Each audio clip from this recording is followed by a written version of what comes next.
അസ്സലാമു അലൈക്കും. പരിശുദ്ധ മക്കയിലെ സ്ഥലങ്ങൾ ഇങ്ങനെ തേടിക്കൊണ്ടിരിക്കുകയാണ്. അപ്പോൾ കിട്ടിയതാണ് ഒരു ഡാം. അവിടെ ജബൽനൂറാണ് ഇവിടെ ബാക്കിലുള്ളത്. അതിൻ്റെ നേരെ അടുത്തായിട്ട് ഉള്ളവർ. പരിശുദ്ധ മക്കയിലെ ഷാർൽ ഹജ്ജ് എന്ന ഭാഗത്താണ് ഈ ഡാം സ്ഥിതി ചെയ്യുന്നത്. വാദി ഹമീജ അതാണ് ഈ ലൊക്കേഷൻ്റെ പേര്.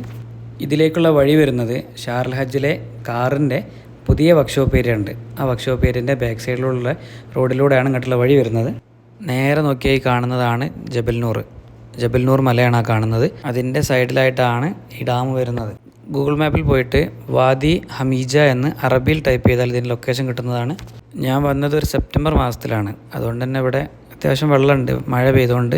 ഇനി അങ്ങോട്ട് നവംബർ ഡിസംബർ മാസത്തിലൊക്കെ നല്ല വെള്ളം ഉണ്ടാവും. പക്ഷേ അങ്ങോട്ട് അത് കഴിഞ്ഞ് കഴിഞ്ഞാൽ ഫെബ്രുവരി അങ്ങനെ അങ്ങോട്ട് പോയി വേനൽക്കാലമായി കഴിഞ്ഞാൽ വെള്ളം അത്ര ഉണ്ടാകാൻ സാധ്യതയില്ല. ഈ വീഡിയോ കാണുന്ന എൻ്റെ പ്രിയപ്പെട്ടവരോട് സ്നേഹത്തോടു കൂടി കുറച്ച് കാര്യങ്ങൾ. അത്രക്കും ഇഷ്ടം വെച്ചിട്ടാണ് മക്കത്തെ ഓരോ കാഴ്ചകളും നിങ്ങൾക്ക് കാണിച്ചു തരുന്നത്. അതുകൊണ്ട് തന്നെ ഇങ്ങനത്തെ ഓരോ സ്ഥലങ്ങളിലേക്ക് നിങ്ങൾ പോകുന്ന സമയത്ത് ശ്രദ്ധിക്കണം, നല്ലോണം കെയർ ചെയ്യണം. കാരണം നമ്മളെ നാടല്ലത്, സൗദി അറേബ്യയാണ്. ഇവിടേതായിട്ടുള്ള നിയമങ്ങളും കാര്യങ്ങളൊക്കെ ഉണ്ട്. അതെല്ലാം ഫോളോ ചെയ്തിട്ട് ആർക്കും ബുദ്ധിമുട്ടുണ്ടാക്കാത്ത കോലത്തിൽ, ഇവിടുത്തെ ഗവൺമെൻറ്റിനും ആൾക്കാർക്കും ബുദ്ധിമുട്ടുണ്ടാകാത്ത കോലത്തിൽ സിയാറത്തും കാര്യങ്ങളൊക്കെ ചെയ്യാൻ ശ്രമിക്കണം. ഇൻഷാ അല്ലാഹ്. അസ്സലാമു അലൈക്കും.